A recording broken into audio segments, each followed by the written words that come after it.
मंत्र पाठ। ओ सहनावतु सहनौ भुनक्तु सह वीर्यं करवावहै तेजस्विनावधीतमस्तु मा विद्विषावहै। ओम शांति शांति शांति।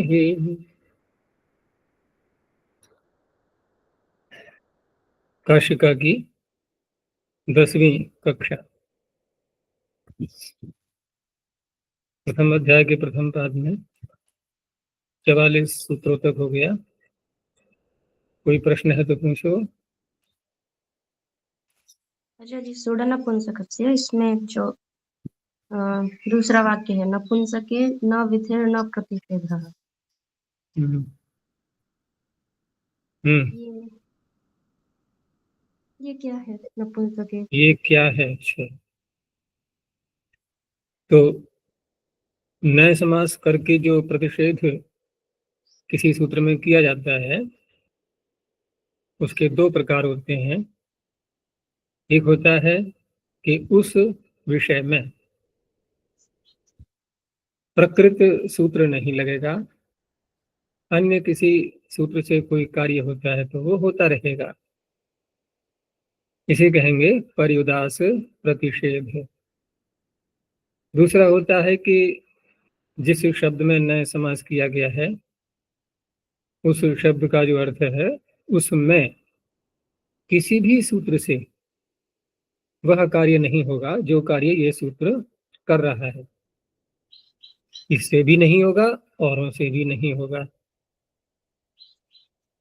जैसा मैंने उदाहरण दिया था ना कि किसी व्यक्ति के विषय में हम कहीं रह रहे हैं नगर में मोहल्ले में, और कोई व्यक्ति है उससे हमने कहा कि तुम हमारे घर में नहीं आओगे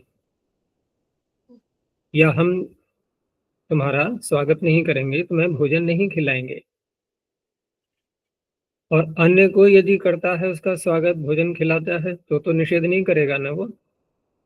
लेकिन एक ऐसी स्थिति आ जाए कि बहुत ही हानिकारक व्यक्ति है, वो समाज को हानि पहुंचाने वाला है, तो पुलिस उसको पकड़ लेती है ना, और वहां भी कोई बलशाली व्यक्ति है तो उसको पकड़ लेगा वो, तो स्वयं भी उस कार्य को नहीं होने देगा, उसके साथ में अन्यों को भी नहीं करने देगा। ठीक इसी ऐसी ही स्थिति यहाँ पर भी है। तो कौन सा प्रतिषेध है ये बताने के लिए ये वाक्य दिया कि नपुंसके न विधिर न प्रतिषेध। प्रतिषेध का तात्पर्य कि अन्य कोई सूत्र यदि करता है तो उसका मैं प्रतिषेध नहीं करूंगा, ये सूत्र कह रहा है, लेकिन स्वयं मैं इसमें विधि नहीं करूंगा, और कोई करता है तो रोकूंगा नहीं। तो ये किस ओर संकेत दे रहे हैं? पर्युदास।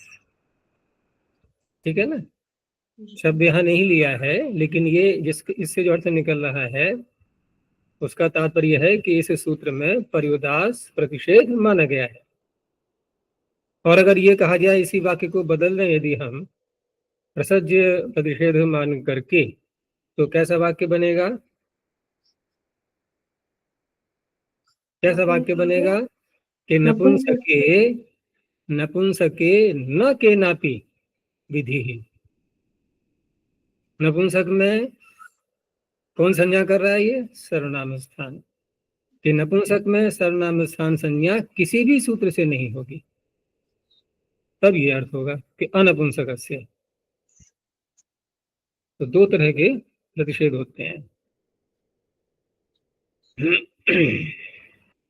अच्छा जी, प्रसज्य प्रतिषेध का कोई प्रसिद्ध उदाहरण है क्या? उदाहरण अभी तो ध्यान नहीं आ रहा है, मैं बहुत से मिल जाएंगे, कोई प्रसंग आएगा तो बता दूंगा मैं। बहुत से ऐसे स्थल मिल जाएंगे जहां पर किसी भी सूत्र से उस कार्य को नहीं किया जाएगा।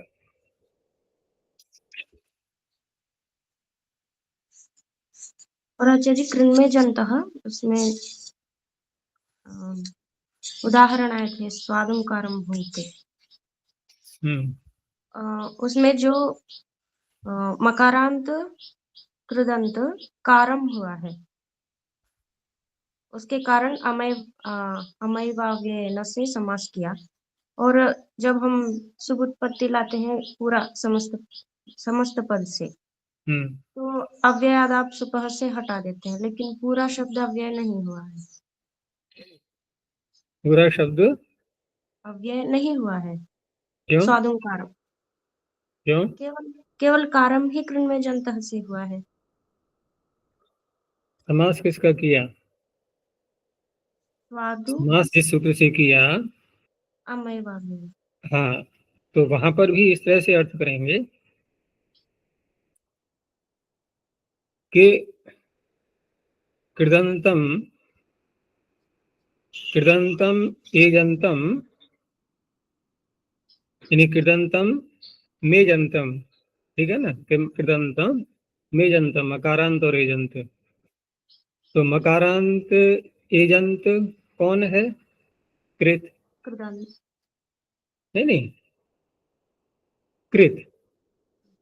मकारांत एजंत कौन है? कृत। जैसे यहाँ पर णमुल, ये क्या हुआ? मकारांत। कौन है ये? कृत। यहाँ तक हो गया। अब कृत के साथ में तदंत भी हुई, तो कृदंत कौन हुआ? कारम। लेकिन कारम से, क्री से जब णमुल आया था, तो अकेले क्री से आया था या स्वादुम शब्द पूर्व रहते हुए? स्वादुम पूर्व रहते। क्योंकि सूत्र की शर्त ही यही थी। सूत्र की शर्त ही यही थी, अगर स्वादुम को हटा दें तो कारम बन जाएगा अकेले? नहीं बनेगा। तो उस अवस्था में फिर हम अकेले कृदंत को कैसे लेंगे? नहीं ले सकते ना। स्वादुम को हटाते ही कारम बनेगा ही नहीं, तो कहाँ ढूंढेंगे हम फिर मकारांत? मकारांत कृत को कहाँ ढूंढेंगे फिर हम? ये सूत्र कहाँ लगेगा फिर? समझ में आ रहा है? नहीं, अकेले कारम तो मिलेगा नहीं ना। जी। णमुल पढ़ते बिना स्वादुम के होगा ही नहीं। तो स्वादुम सहित ही कारम बन सकता है, उसके बिना बनेगा ही नहीं। तो उसी का ही ग्रहण होगा यहाँ पर, और उसी को पूरे को अव्यय बनाया जाएगा। तो अव्ययादाप सुपह जो है, उसी अव्यय से उसका लोप करेगा, पूरे की ही अव्यय संज्ञा हो जाएगी।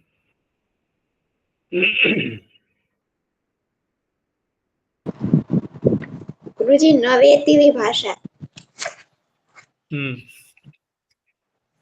इसमें जहाँ उभयत्र विभाषा है,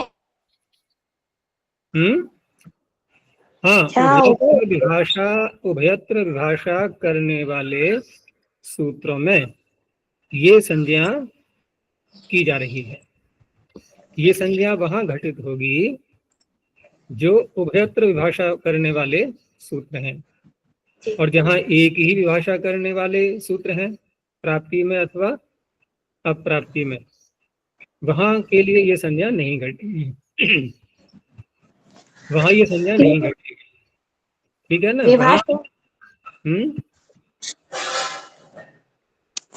विभाषोर्णो में तो अप्राप्त ही है।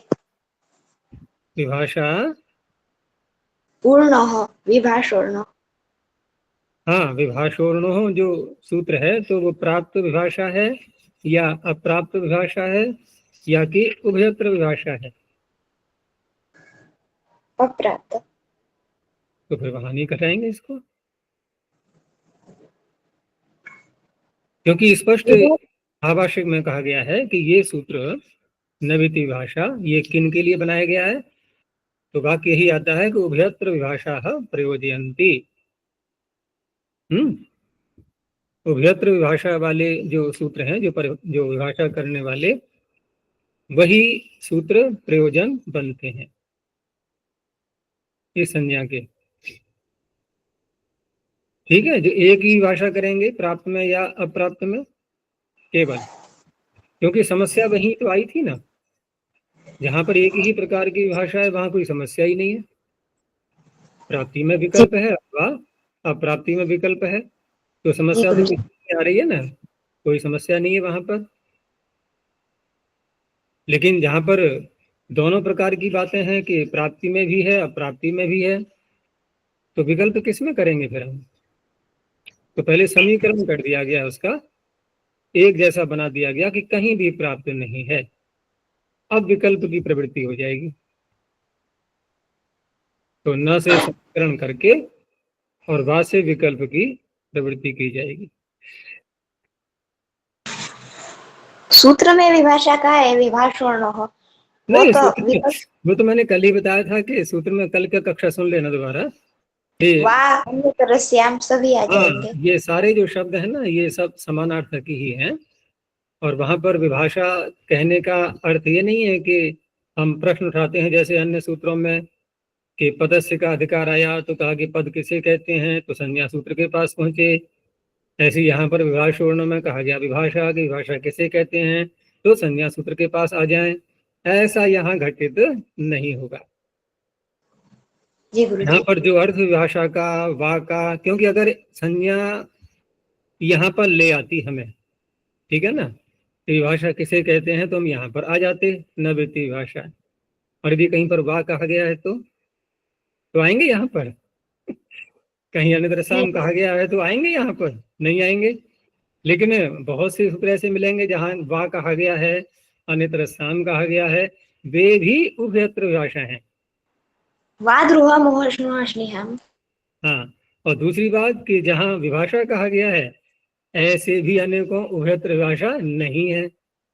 दोनों बातें मिल जाएंगी, क्योंकि अगर संज्ञा है तो वो संज्ञा ही कही जाएगी प्रत्येक सूत्र में। फिर अगर वृद्धि संज्ञा कर दी है तो वृद्धि करने वाले सूत्र में वृद्धि शब्द को ही तो बोला जाएगा। तो ऐसी ही अगर विभाषा संज्ञा कर दी गई तो जितने भी विकल्प करने वाले सूत्र हैं सब में विभाषा शब्द ही तो आना चाहिए। लेकिन पाणिनि का व्यवहार क्या बता रहा है कि कहीं विभाषा, कहीं वा, कहीं अन्यतर श्याम, और संज्ञा क्या है? विभाषा। फिर विभाषा संज्ञा भी करें, वा संज्ञा का एक सूत्र और बनाए, फिर अन्यतर श्याम का भी बनाए, सबके अर्थ करें फिर अलग अलग, और उसी के आधार पर उन सूत्रों में उन शब्दों का उच्चारण करें। जिस अर्थ को लेकर के संज्ञा की जा रही है उसी शब्द का उच्चारण होना चाहिए अगर वो कार्य करना है तो इन सब बातों से पता लगता है कि विभाषा, अन्यत्र श्याम, वा आदि जो शब्द हैं ये सब समानार्थक हैं और वहाँ संज्ञा से कोई तात्पर्य नहीं है।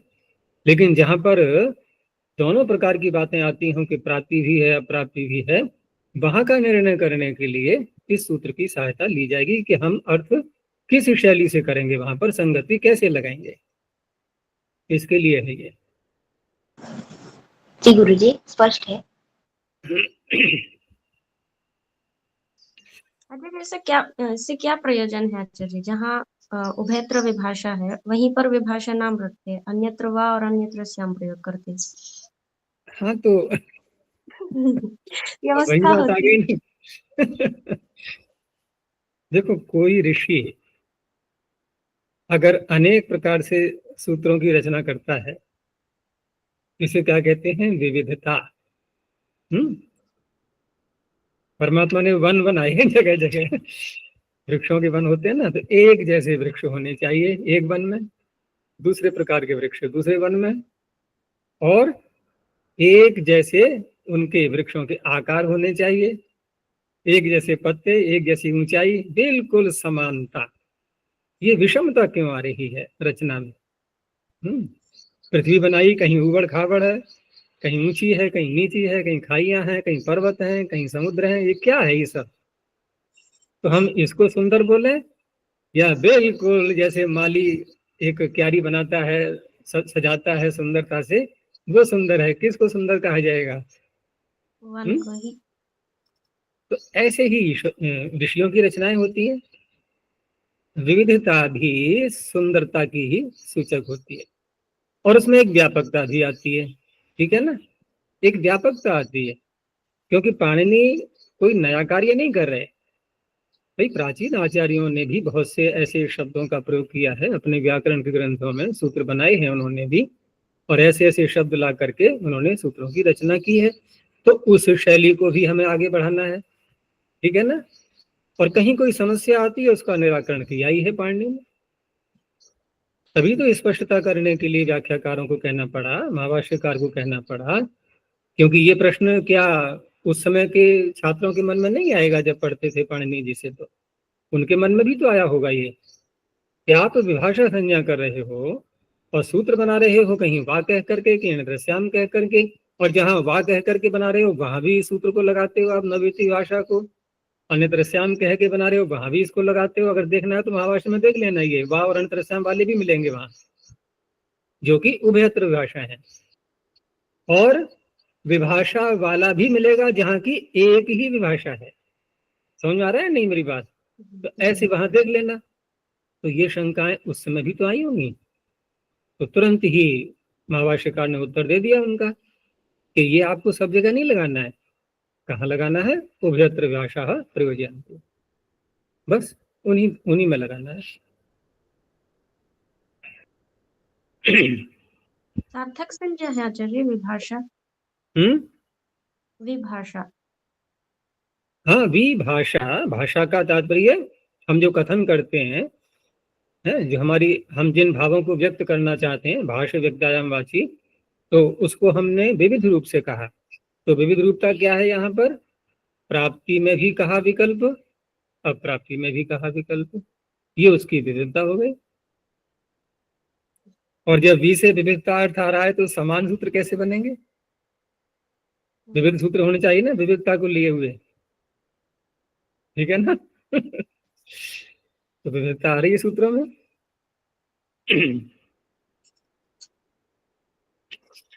चलो आगे देखते हैं।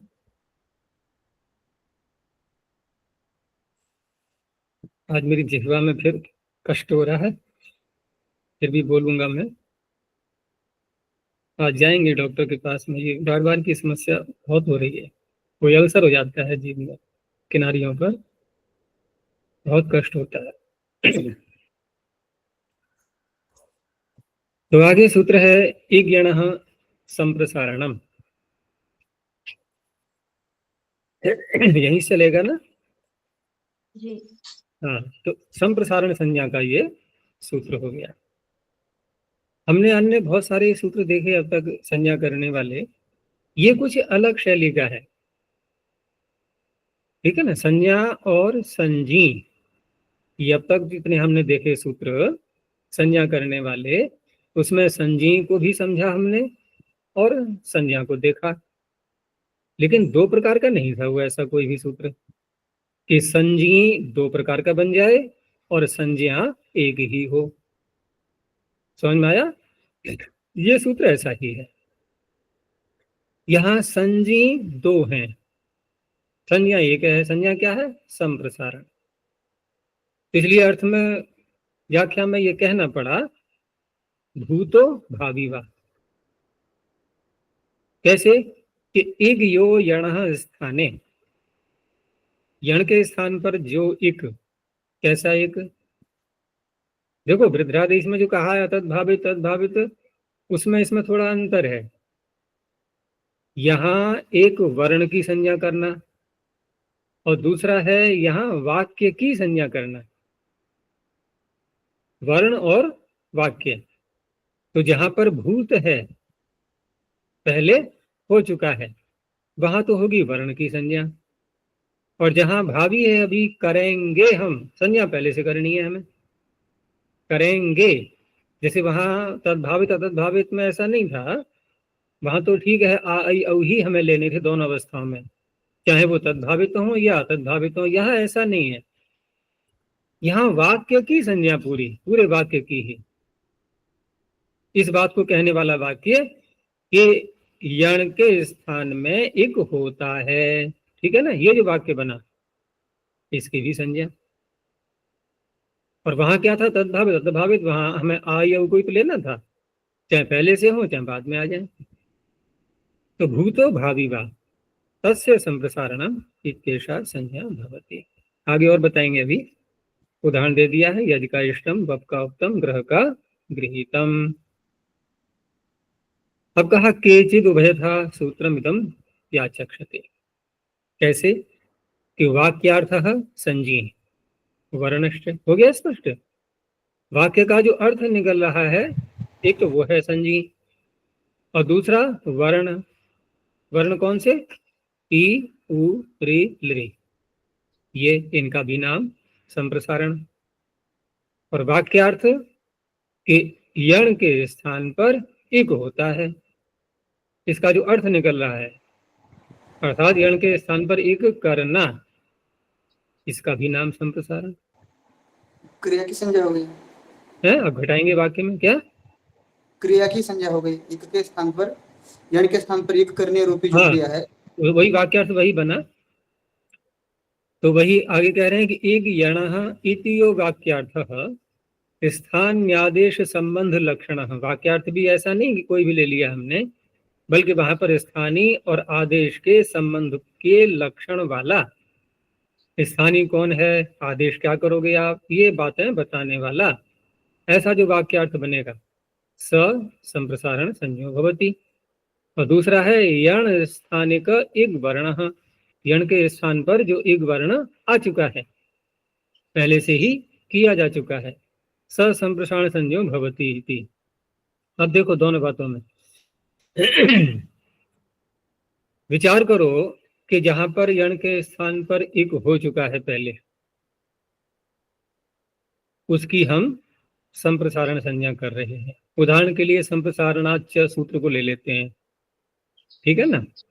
संप्रसारणाच्च, तो वहां जब हम सूत्र को लगाएंगे प्रश्न उठेगा संप्रसारण किसे कहते हैं, तो क्या बताएगा सूत्र? यहां पर आ जाएंगे ना कि यण के स्थान पर जो आपने एक कर लिया है उसका नाम संप्रसारण। अब थोड़ा पीछे को हटो कि यण के स्थान पर जब एक किया था जिस सूत्र ने, इसने तो नहीं किया ना संप्रसारणाच्य ने, जिसने किया था उस समय यण के स्थान पर एक ये वर्ण की संज्ञा थी या वाक्यार्थ की थी? उस समय वाक्यार्थ। उस समय वाक्यार्थ की बनेगी, समझ में आ रहा है? उस समय वाक्यार्थ की बनेगी। तो जहां पर वर्ण की संज्ञा होगी वहां पर ये सूत्र 2 बार लगेगा। फिर एक यण संप्रसारणम, एक वाक्यार्थ में लगेगा पहले, दोबारा फिर वर्ण में लगेगा। और जहां वाक्यार्थ में लग रहा है वहां एक ही बार लगेगा। हुआ स्पष्ट? तो पहले वाक्यार्थ का उदाहरण दिया इन्होंने, तत्र विधौ वाक्यार्थ उपतिष्ठते। जहां विधि करेंगे हम प्रारंभ में, जहां पर उसको विधि बोलेंगे वहां वाक्यार्थ की संज्ञा होगी। जैसे शंगः संप्रसारणम, शंगंत के स्थान पर संप्रसारण होता है, ये हो गया वाक्य। अभी किया कहाँ है? होता है। तो प्रश्न उठा के किसे कहते हैं संप्रसारण, इसके पास आए, इसने भी वाक्यार्थ को ही बोला कि ये जो आपने वाक्य बोला है यण के स्थान पर एक होता है, इसी का नाम है संप्रसारण। आप यण के स्थान पर एक कर लो। ऐसे ही वसोः संप्रसारणम, ये विधि सूत्र हो गए। और अनुवादे वर्ण, अनुवाद का तात्पर्य अनुवाद में कथन करना, किसी कही हुई बात का बाद में कथन करना, उसी को दोबारा बोलना। तो पहले बोला था कि इसके स्थान पर, यानी कि यण के स्थान पर एक होता है, ये प्रथम कथन हो गया। अब जो कर लिया है हमने उसी को दोबारा फिर बोला जा रहा है, उसे कहेंगे अनुवाद। वहां पर वर्ण संजी होगा, जैसे संप्रसारणाच्य। यह है संख्यातान देशाद यह न भवती। आगे कहा कि संख्या दोनों में समान है, यण में और एक में, तो उसका भी नियम का पालन करना है। तो इसलिए अदुहितराम यहां नहीं होगा। क्या नहीं होगा यहाँ पर?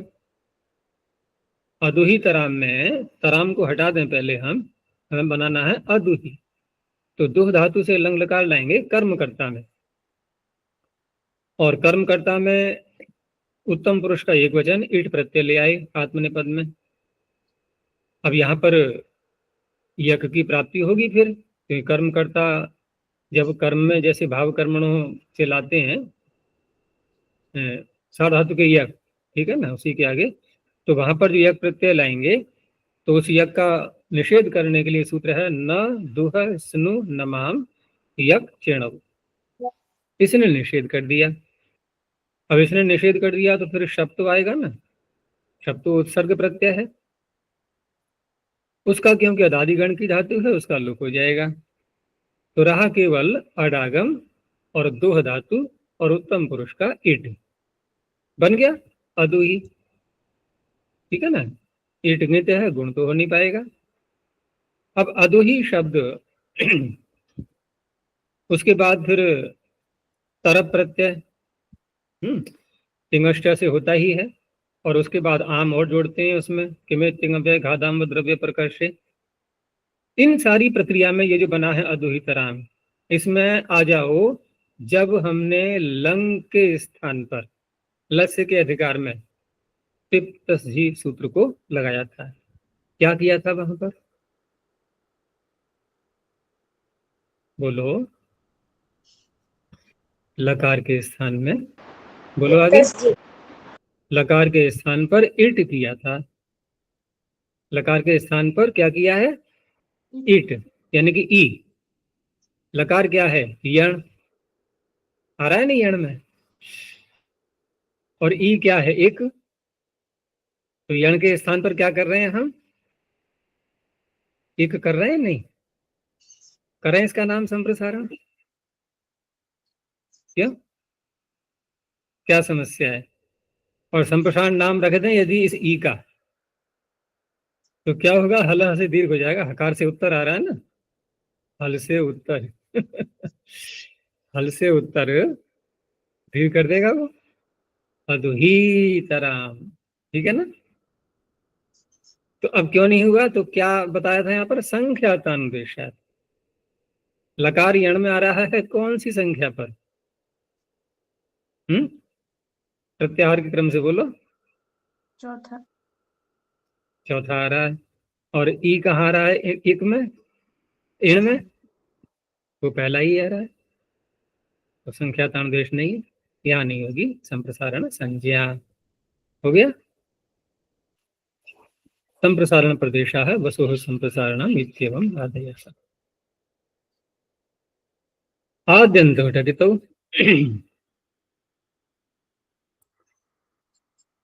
आदेश भवति, अन्तः भवति, षष्ठी निर्दिष्टस्य। अब ये षष्ठी निर्दिष्ट से कहाँ से चला रहा है, षष्ठी स्थाने योगा। तो षष्ठी निर्दिष्ट, षष्ठी जहां विभक्ति आ रही है, तो वहां पर जब कोई, आगे षष्ठी स्थान नहीं होगा, आगे आएगा ना। चलो आगे आएगा, कोई बात नहीं, पहले से ही निर्देश कर दिया उसका। तो जहां पर षष्ठी का निर्देश किया जाएगा, तो उस अवस्था में जो आदेश के रूप में शब्द आ रहा है और उसमें टकार या ककार अनुबंध लगा दिया गया है, तो वह फिर कहाँ आएगा, आदि में। कृत होगा तो आदि में, कृत होगा तो अंत में। तो हम इसको किसी सूत्र का अपवाद कह सकते हैं क्या, परश्च परश्च, परश्च तो प्रत्यय में लगेगा। रुधादिव्यः श्नम, श्नम प्रत्यय भी है। देखो जो सूत्र अभी आना है षष्ठी स्थाने होगा, तो षष्ठी स्थाने होगा सूत्र क्या कहता है कि जहां भी षष्ठी होगी वहां उस षष्ठी का संबंध स्थाने के साथ हो जाएगा, और स्थाने के साथ हो जाएगा तो स्थाने अंतरतम आदि जो सूत्र हैं वो सब लगने लगेंगे। ठीक है ना। तो उसका ये अपवाद है पहले से ही, ठीक है ना, उसका ये अपवाद है, और षष्ठी स्थानीय होगा परिभाषा है ये।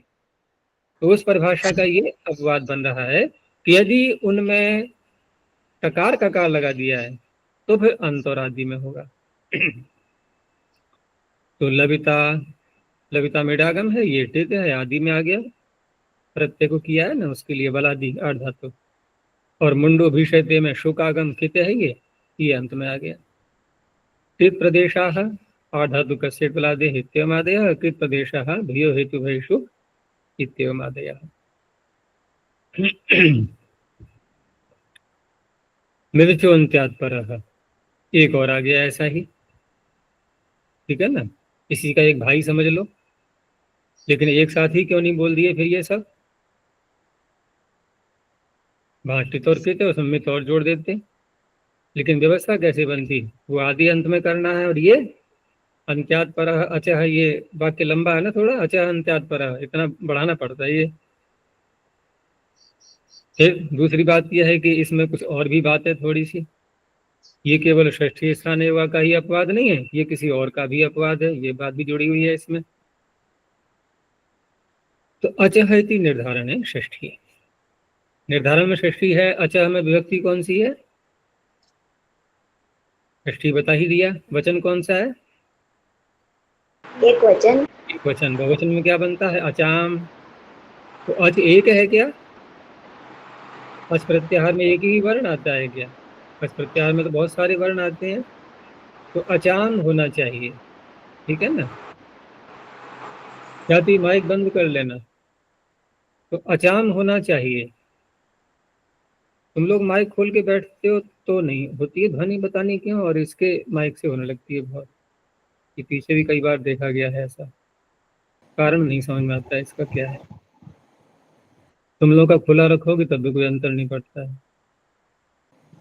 तो निर्धारण में षष्ठी यहाँ पर है, लेकिन एक वचन क्यों है? तो जातौ च इदम एक वचनम। जाति में एक वचन या बहुवचन दोनों में से कुछ भी कर सकते हैं। तो जाति मान ली बस केवल अच। तो अचाम सन्निविष्टानाम अंत्यादचः परो मित भवति। अब यहाँ पर जो मित के उदाहरण हैं वो कौन से हैं? तो स्नम प्रत्यय को दिखाते हैं, अथवा नुमागम आदि होते हैं, ठीक है ना? तो नुमागम आदि होते हैं, वहां तो कोई बात नहीं है, वहां तो हम कह देंगे षष्ठी स्थान युवा का ये अपवाद हो गया। लेकिन जहां पर स्नम किया जा रहा है वो तो आदेश नहीं है, और दूसरा प्रत्यय का भी अधिकार चल रहा है वहां पर। प्रत्यय है ना ये, स्नम क्या है? प्रत्यय है, और प्रत्यय तो भी आगे आना है, ठीक है ना? तो षष्ठी स्थान योगा का भी अपवाद है ये भी मान लिया गया। और दूसरा प्रत्यय परश्च, इसकी प्राप्ति होती है, क्योंकि प्रत्यय तो परे आना चाहिए। तो परे आना चाहिए तो फिर ये हम मध्य में उसको कैसे ले आए? अंतिम अच्छे परे कैसे ले आए? उसका भी तो अपवाद बन रहा है ना ये। तो कैसे अर्थ निकालेंगे फिर ये? क्योंकि ये तो सावकाश हो जाएगा नुमागम आदि करने में, वहां सावकाश हो जाएगा सूत्र। तो प्रत्यय परश्च का तो फिर अपवाद नहीं होना चाहिए इसको। प्रत्यय परश्च अपना कार्य करेगा, वो तो आगे आ रहा है सूत्र। लेकिन एक सूत्र ऐसा बनाया है पाणिनि ने कि जिससे ये पता लग रहा है कि ये प्रत्यय परश्च का भी अपवाद है। सूत्र है तृणः इम, ध्यान आ रहा है? तृणः इम। तो तृणः में जो श्नम पढ़ा है पाणिनि ने, तो श्नम में मकार भी तो है, और उस मकार को अनुबंध न माना जाए। तो तृणः सूत्र बन जाएगा, मकार भी तो बोलना पड़ेगा फिर। तो मकार को अनुबंध माना है पाणिनि ने या नहीं? माना है।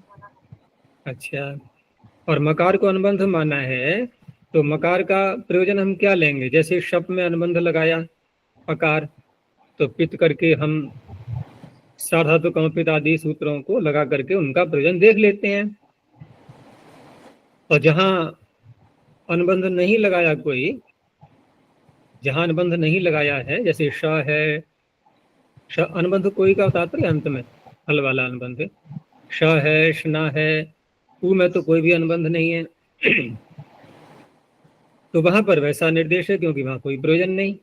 अब यहाँ मकार लगाया है तो कोई ना कोई तो प्रयोजन होना चाहिए इसका। जब इसको हम मित करेंगे तो मित का प्रयोजन कुछ तो हो। तो मित करण सामर्थ्य, अर्थात उसमें मकार लगाना और उसको अनुबंध मानना, ये पता कैसे लग रहा है हमें? तृणः सूत्र के द्वारा, कि मकार इसमें अनुबंध है। ये तो सिद्ध हो गया सूत्र के द्वारा। अब सिद्ध हो गया तो मित तो है ये, अर्थात मकार अनुबंध तो है।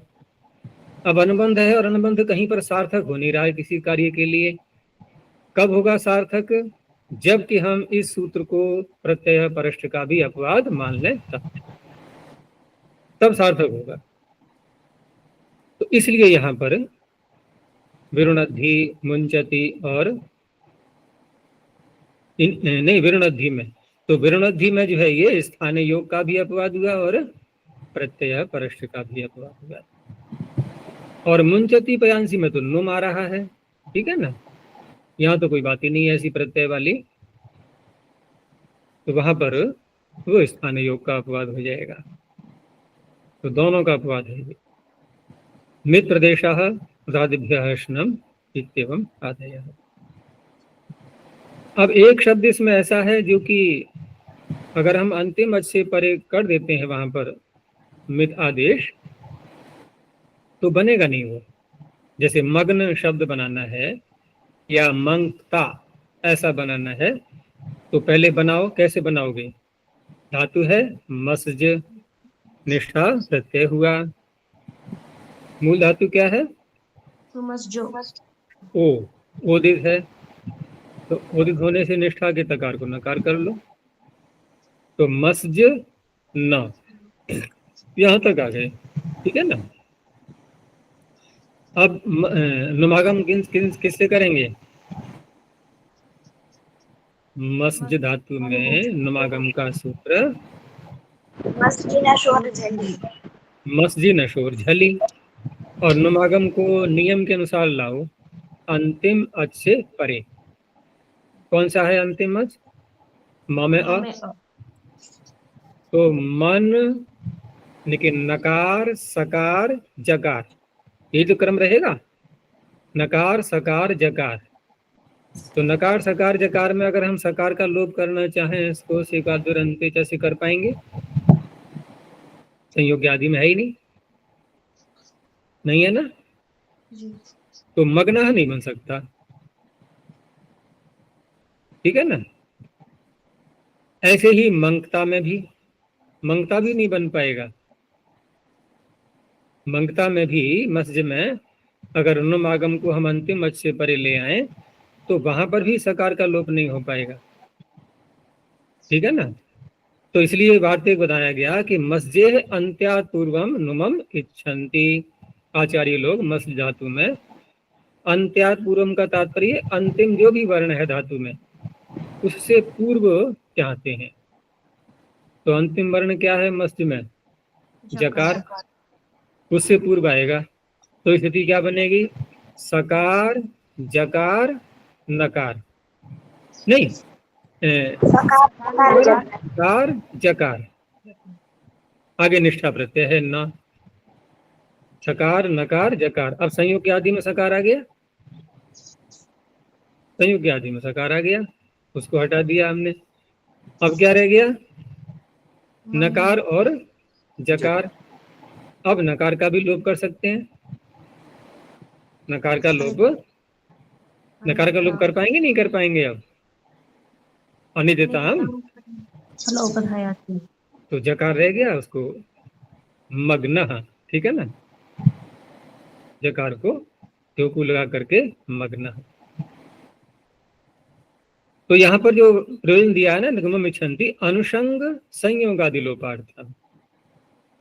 अनुषंग भी देखो एक शब्द आ गया, ये आया था पहले कभी? ये भी पूर्व आचार्यों की संज्ञा, किस बात की? ये जो उपधा का नकार होता है ना उसी का नाम है अनुषंग। उपधा के नकार का लोप करना नहीं, उपधा नकार। अनुषंग का अर्थ क्या हुआ? उपधा में विद्यमान नकार, तो उसका लोप करने के लिए और संयोग आदि लोप करने के लिए दो प्रयोजन है ये नुम को अंतिम वर्ण से पूर्व लाने के। तो मग्न हम मग्नवान यही बन गया। अब मंगता में भी देख लो कि जकार से पूर्व है तो सकार नकार जकार, सकार का लोप हो गया और फिर नष्टा पदांत से झली अनुस्वार हो जाएगा और परसवर्ण कर लो चौकू लगाने के बाद, तो मंगता मंगतुम ये बन जाएंगे। पहले वाले में दोनों बातें हैं, अनुषंग का भी लोप है और संयोग आदि का भी लोप है, और मंगता में केवल संयोग आदि लोप है, अनुषंग लोप वहां नहीं है। एच एक ह्रस्वादेशे, एच ह्रस्वादेशे कर्तव्ये इग एव ह्रस्व भवति नान्यः। एक नियम भी साथ में बोल दिया कि एच को जब भी ह्रस्व किया जाएगा तो एक ही ह्रस्व होता है, अन्य नहीं होता। ऐसा क्यों कहना पड़ रहा है? तो देखो एच ये संध्यक्षर कहलाते हैं, ठीक है ना, उनके अवयव स्वीकार करते हैं हम, अ ई और अ उ, तो अवयवों का समाहार, ठीक है ना, उनको हम एच मानते हैं। अब उस अवस्था में जब उनको ह्रस्व किया जाएगा तो अगर हम उनको अलग अलग कर दें, अवयव ले लें उनके, तो ए में क्या है? अ और ई, ओ में क्या है? अ और उ, ठीक है ना। ऐसे ही आई में और औ में भी है। तो जब ह्रस्व करेंगे तो कोई ये तो नियम है नहीं कि कौन सा ह्रस्व करें हम, अ करें या ई करें, अ करें या उ करें, ठीक है ना। कोई नियम, कोई नियामक सूत्र यहाँ पर विद्यमान नहीं है। अगर इसको हटा दें तो जहां नियामक नहीं होता है वहां क्या करते हैं फिर? संतुष्ट सबको करना पड़ेगा। अगर आकार कर लिया हमने, ई और उ को छोड़ दिया, तो ई और उ नाराज हो जाएंगे, और ई और उ को कर लिया तो आकार नाराज हो जाएगा। तो क्या करें फिर? क्या समझ में आ रहा है? दोनों को संतुष्ट कैसे करें बताओ? कोई विधि है क्या? नहीं है विधि? विधि है, बारी बारी से कर लेंगे, ठीक है ना। अब बारी बारी से मान भी जाएंगे वो, ठीक है ना, कि एक हम दो रूप बना लेंगे। एक पक्ष में हम कभी आकार ह्रस्व कर लेंगे और कभी इकार और उकार, यानी ए को ह्रस्व करना है तो कभी आकार कर लिया, कभी इकार कर लिया। ओ को करना है तो कभी आकार कर लिया, कभी उकार कर लिया। अब तो कोई नहीं है असंतुष्ट, दोनों को मिल गया अवसर। यही तो होगा फिर यहाँ पर। तो इसने फिर कहा कि नहीं, एच एक ह्रस्वादेशे, ह्रस्वादेशे एच एक। तो एव आ गया, नहीं आ गया? एव क्यों लगाया? कि अ नहीं होगा, आकार नहीं होगा, एक ही होगा। अब एक में ई और उ आ गए, बस अंत वाले, ठीक है ना। ए आई को करेंगे तो ई, और ओ उ करेंगे तो उ हो जाएगा। एक तो ये बात हो गई।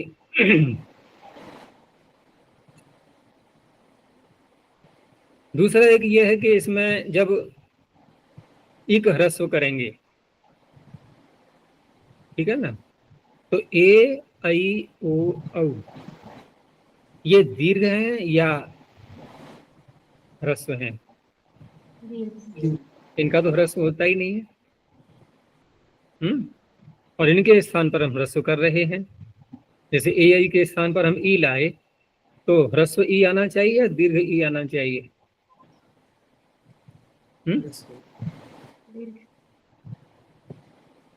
क्या आना चाहिए?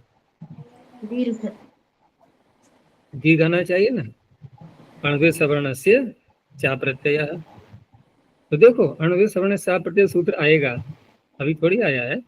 जब आएगा तो वहां पर एक बात और भी कही जाएगी कि यदि कहीं पर कोई अणभाव्यमान होता है, अर्थात किया जाने वाला, लाया जाने वाला, आदेश के रूप में लाया जाने वाला, ऐसा यदि कहीं पर अण आता है तो वो अपने सवर्णों का ग्रहण नहीं कराता है।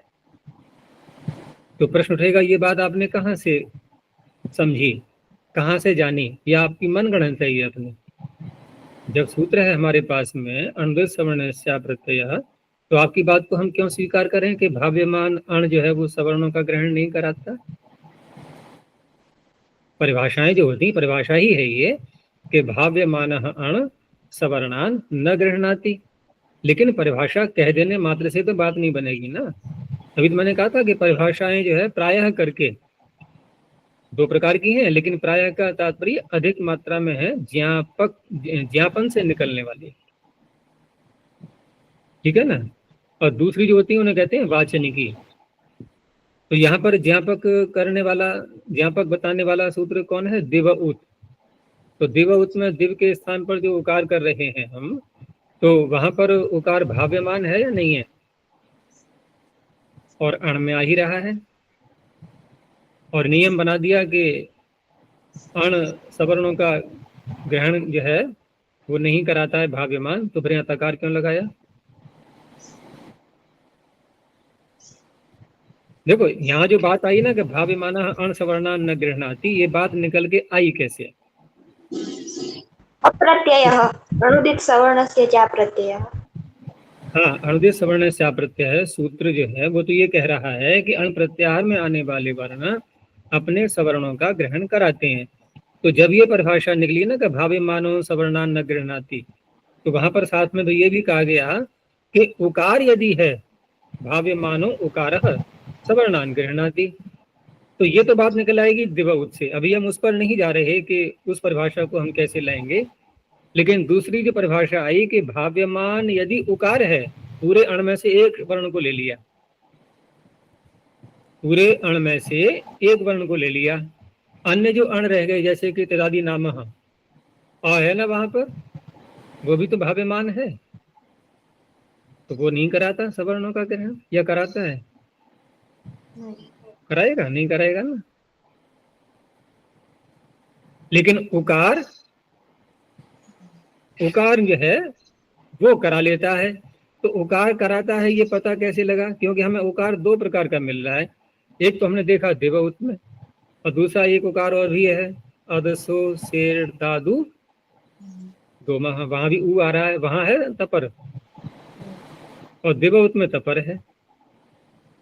तो देवउत का तपरकरण ये क्या बता रहा है? देवउत का तपरकरण क्या बता रहा है कि अगर उकार भाव्यमान है तो अपने सवर्णों का ग्रहण करा लेता है, तो तकार से उसको रोक दिया गया, और जहां तकार नहीं कहा है वो करा रहा है। देखो धड़ल्ले से करा रहा है। नहीं, वहां पर हम दीर्घ उकार भी करते हैं, ह्रस्व उकार भी करते हैं अदस के रूपों में। जैसे अमुष्मयी, और भ्याम होगा तो अमुभ्याम, वहां दीर्घ हो गया। तो इस तरह से यहाँ पर भी ये जो है इक करना, और इक में भी हम ई और ऊ ला रहे हैं, ठीक है ना। तो यहाँ पर भी दीर्घ और ह्रस्व कैसे होगा? तो उसके लिए कहा कि भाव्यमान उकार सवर्णों का ग्रहण नहीं कराता है, तो यहाँ भी नहीं कराएगा।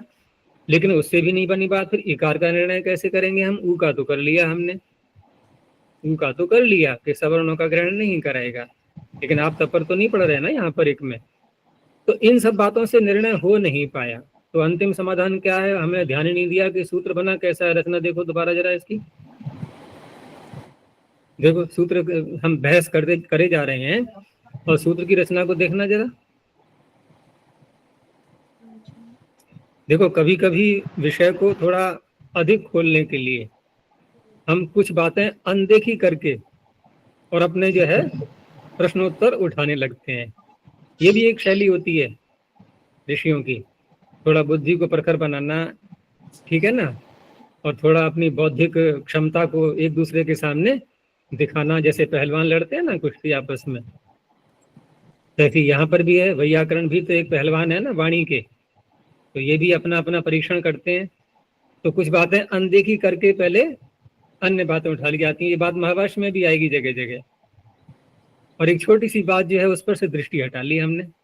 और ये सूत्र कह रहा है ह्रस्वादेशे, तो ह्रस्वादेशे में हम समास ऐसा भी तो कर सकते हैं। देखो ह्रस्व से आदेश, ह्रस्वादेश ये भी हो सकता है, लेकिन हम अगर कर्मधारय कर लें कि ह्रस्वश्च असौ आदेश, आपको आदेश तो करना है लेकिन ह्रस्व ही करना है, तब यानी कि ह्रस्व ही रहेगा वो। तो ह्रस्व रहेगा तो अब सवर्णों का ग्रहण कराना न कराना ये सारी बातें ही समाप्त हो गई। वो ह्रस्व ही रहेगा, चाहे ई लाए चाहे ऊ लाए। तो इस तरह से है ये। अजय जी, सूत्र चलो में ये हो गया। एज के स्थान में एक कहा है, तो एक में ए ओ आई औ ही है, और एक में र मतलब ई यू क्यों नहीं कहा? यू ऋण प्रत्याहार हो जाएगा। एक जो कहा है ना कि एज एज कितने हैं? 4। एज कितने हैं? 4। और इक कितने हैं? वो भी 4 है ना, तो रियोलरी तो आने वाला है नहीं। एज के स्थान पर करेंगे तो स्थानीय अंतरतम लगाएंगे तो वहां मिल जाएगा हमें रियोलरी। ये तो आने वाले है नहीं, 2 ही तो मिलेंगे हमें। और 2 ही मिलेंगे तो प्रश्न यह कि ई और ऊ ही क्यों नहीं कह दिया।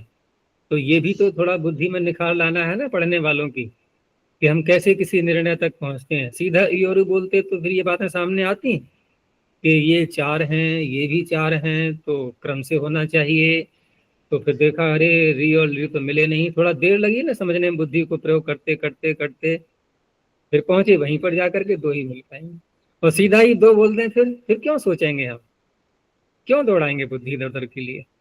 जब बना बनाया खाना मिल रहा है तो फिर बनाने वाली बात कहाँ से आई कि नहीं नहीं बना के खाओ। एक को कह दिया ले लो, बना बनाया खा लो। तो बुद्धि का निखार किसका अधिक होगा, जो बना करके खाएगा उसका या बना बनाया खाएगा उसका। भाई उसने सीख भी लिया ना कैसे बनाते हैं, और एक ने सीखने का अवसर ही नहीं मिला उसको, सीधा बना बनाया खिला दिया कि ये लो खा लो। अब उससे पूछा भाई कैसे बना था ये, कि ये तो मुझे कुछ नहीं पता, बस मेरे सामने आ गया मैंने खा लिया। तो पाणिनि सिखा भी तो रहे हैं ना कि कैसे कैसे हम वहां तक किसी निर्णय तक पहुंचते हैं। तो अतिरी अतिनु उपगु, ठीक है ना, ये हो गए। एच इति के, अब एच नहीं कहेंगे फिर तो हम किसी के भी स्थान पर जब ह्रस्व आदेश करेंगे तो क्या होगा, फिर वो वहां पर इक के स्थान नहीं होगा वो। सूत्र फिर क्या बनेगा, एचा को हटा दें कि एक ह्रस्व आदेश है। तो ठीक है, अति खट्वा बनाया हमने, खट्वाम अतिक्रांत। तो क्या करेंगे यहाँ पर, अब अत्यादय क्रांताद्यर्थ आदि जो वार्तिक है ना उनसे समास कर लिया हमने, और समास करके एक व्यक्ति चापूर्व निपात्य से खट्वा की उपसर्जन संज्ञा कर ली। तो गोश्री और उपसर्जनस्य क्या कर रहा है, ये ह्रस्व, ये तुरंत पहुंच जाएगा एक ह्रस्वादेशे। तो आ को जब ह्रस्व करेंगे तो एक आएगा आपको ही, ठीक है ना। तो इस तरह से समस्या हो जाएगी। ऐसे आगे कहा कि ह्रस्वादेश इति किम, तब सूत्र बनेगा फिर एच, एक एज के स्थान पर जब भी कोई कार्य होगा, कोई भी आदेश, कैसा भी आदेश हो, ठीक है ना। अब ये ह्रस्व आदेश तो खत्म हो गया, कैसा भी कुछ हो तो एक होता है वहां पर। तो देवदत्त में हमें प्लुत करना है, गुरुरन्यतोऽनन्दस्याप्येकैकस्य प्राच्याम, ठीक है ना। किसको प्लुत करना है, किसको, एच को, एच को प्लुत करना है।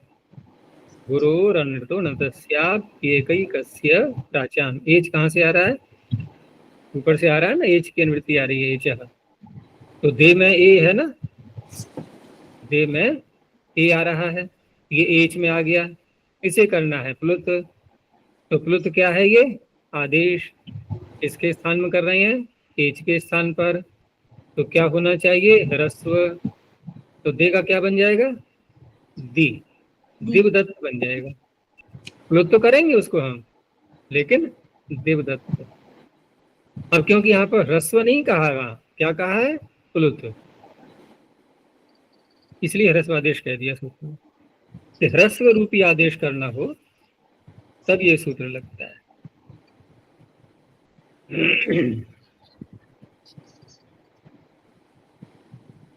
षष्ठी स्थान होगा। अब आया ये सूत्र। तो ये जो अब तक के सूत्र थे, आद्यंतो टकतो के जो हमने प्रारंभ किए थे, ठीक है ना, उसके पीछे संज्ञा सूत्र था। तो आद्यंतो टकतो और एचय ह्रस्वादेश, ये सब के सब सूत्र ये षष्ठी स्थान योगा के ही एक प्रकार से अपवाद है। ये परिभाषा है अब यहाँ पर। तो परिभाषा देवदत्त में गुरुरन्यतोऽनन्दस्य, इसमें गुरु पढ़ने से उसी को एज की अनुवृत्ति नहीं, हाँ एज की नहीं है, एज की आगे आ रही है। लेकिन यहाँ पर जब ये उदाहरण दिया है ना कि देवदत्त में 2 बार, कि देवदत्त और देवदत्त एक द को किया है यहाँ पर, तो हमें कहाँ घटाना है इसको, पहले वाले में। हमें एच वाला लेना है बस, क्योंकि सूत्र बनेगा फिर एच एक ह्रस्वादेश को हटा करके, तो एच के उदाहरण को ही लेना है।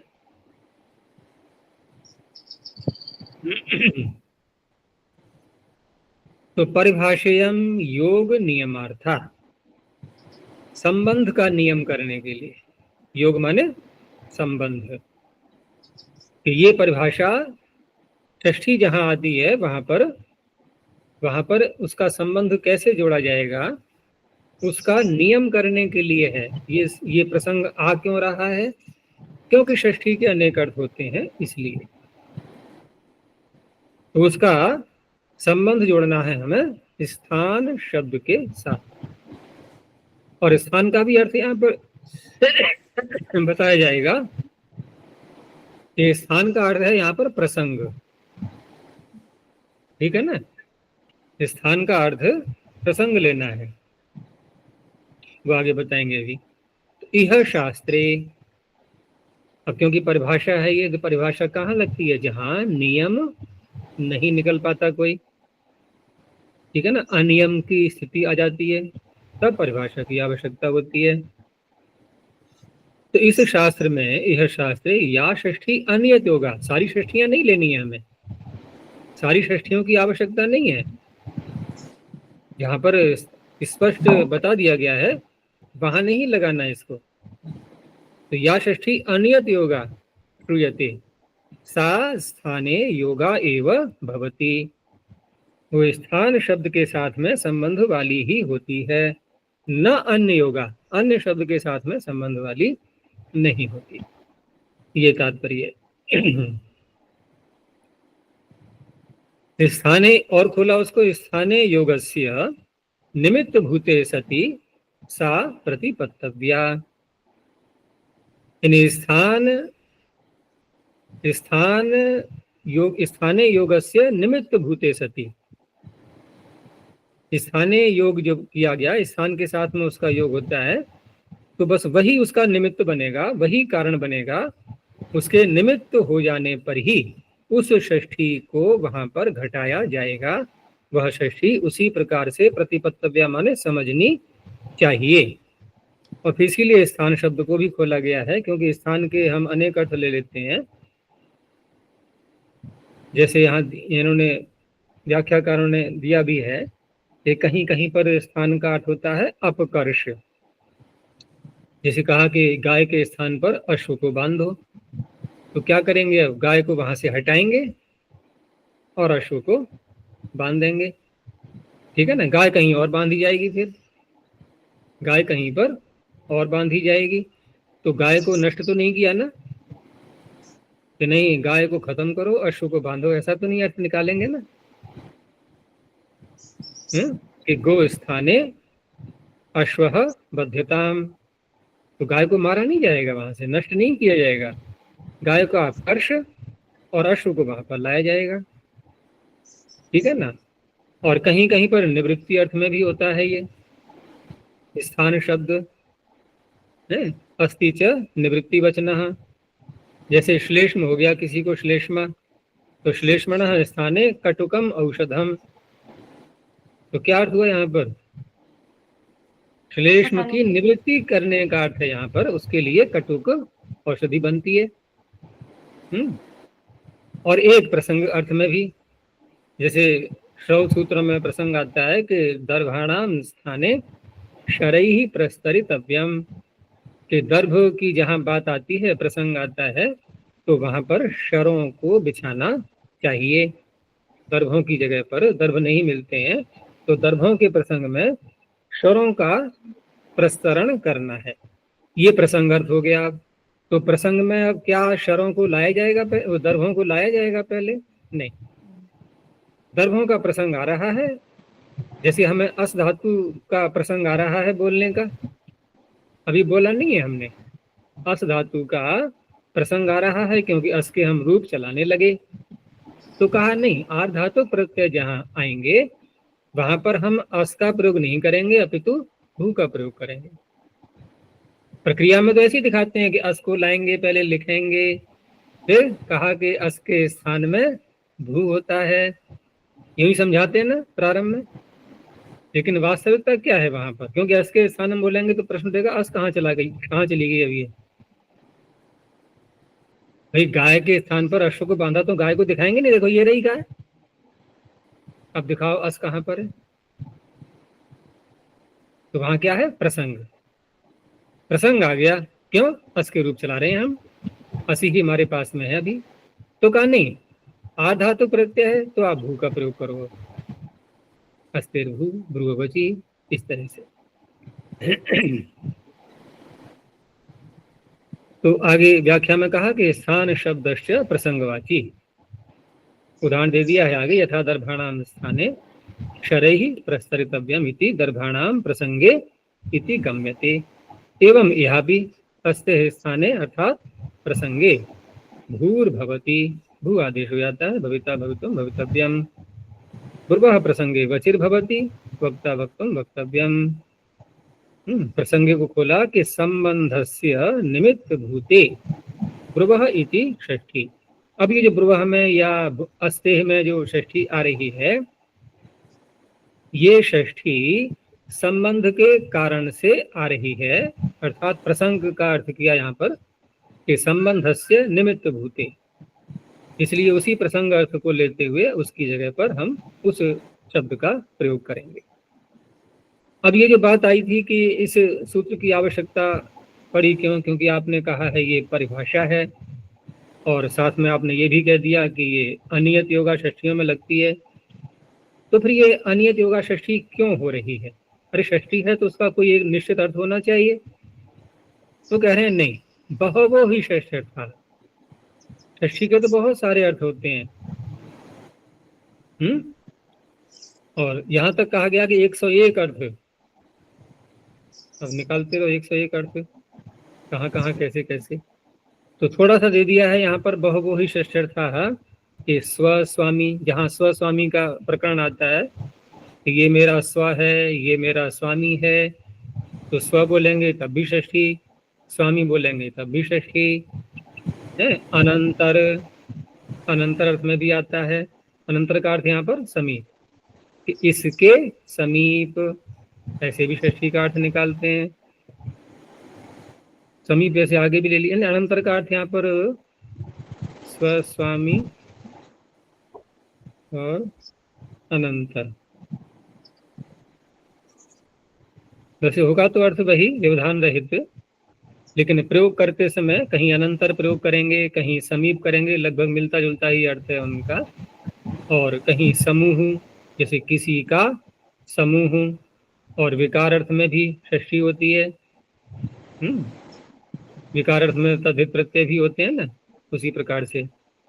ऐसे ही अवयव, जैसे शरीर के अवयव होते हैं, आद्य कह करके और भी छोड़ दिया। इन्हीं के अनेकों अर्थ हो सकते हैं।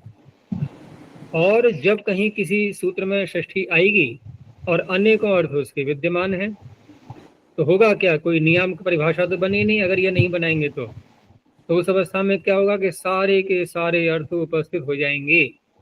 अब कर लो अर्थ सूत्र का क्या करोगे, तो सारे हो जाएंगे उपस्थित।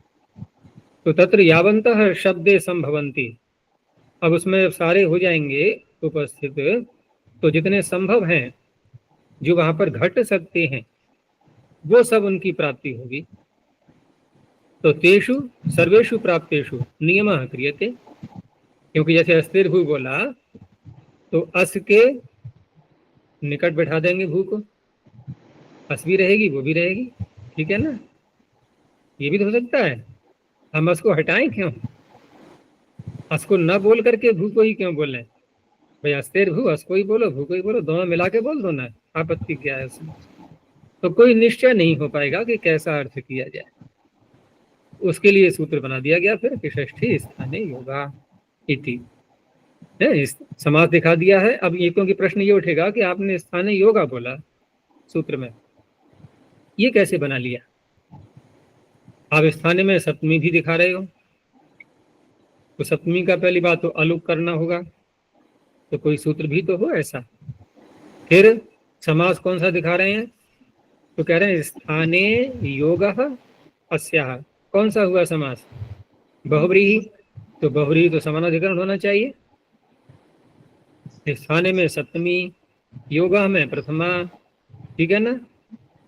तो ये जो बात आती है कि व्यधिकरण बहुरी ही होते हैं, ये बात भी पाणिनि ही स्वयं बता रहे हैं। स्वयं व्यधिकरण बहुरी का प्रयोग करके उन्होंने ये भी बात बताई है कि बहुरी समास व्यधिकरण में भी होता है। व्यधिकरण का तात्पर्य समझ में आ रहा है? विविध अधिकरण, अधिकरण का तात्पर्य अभिधेय। जैसे स्थान शब्द का अर्थ कुछ और है, जैसे यहाँ प्रसंग अर्थ लिया है। योग का अर्थ संबंध है ना, विविध अर्थ अलग अलग। और वैसे क्या करते हैं हम बहुरी समास में कि पीतम अंबरम यस्य, वही पीत है वही अंबर है। चित्रा गावः यस्य, तो चित्र किसको कह रहा है? गायों को। गावः किसको कह रहा है? गायों को। ये हो गया समानाधिकरण, ये हो गया व्यधिकरण। और व्यधिकरण हो गया तो विभक्तियां भिन्न भिन्न आ ही सकती हैं। फिर एक तो ये हो गया। दूसरा फिर यहाँ सप्तमी का आलोक करने का भी कोई सूत्र नहीं है, तो का ये सूत्र स्वयं बन जाएगा, अर्थात निपातन। तो अतः एवं निपातना, यानी इसी सूत्र में पढ़े हुए शब्द के द्वारा निपातन होने से सप्तम्या आलोक, सप्तमी का यहाँ पर आलोक हो गया। तो इस प्रकार से सूत्र का अर्थ घट जाता है षष्ठी स्थाने योगा। तो ये परिभाषा हुई, ये निर्णय हुआ। स्थान शब्द का अर्थ प्रसंग है, ये पता लगा। और यहाँ पर अनियत होता है, अनियत योगा षष्ठी होती है, वहां इसको लगाते हैं। और जहाँ नियत योगा है वहां इसकी आवश्यकता नहीं पड़ती है, ठीक है ना। वहां इसके लगाने की, जहाँ पर स्थानीय और आदेश का बिल्कुल ही निर्देश कर दिया गया है, वहां इसकी आवश्यकता नहीं पड़ती।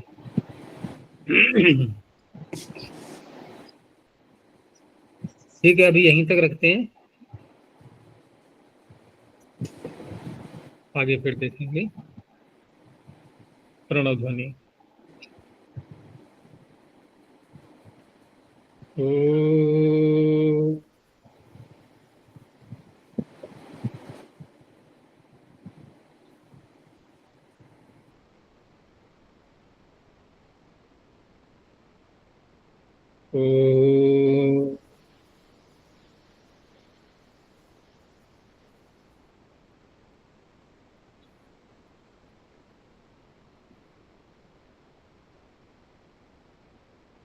ओ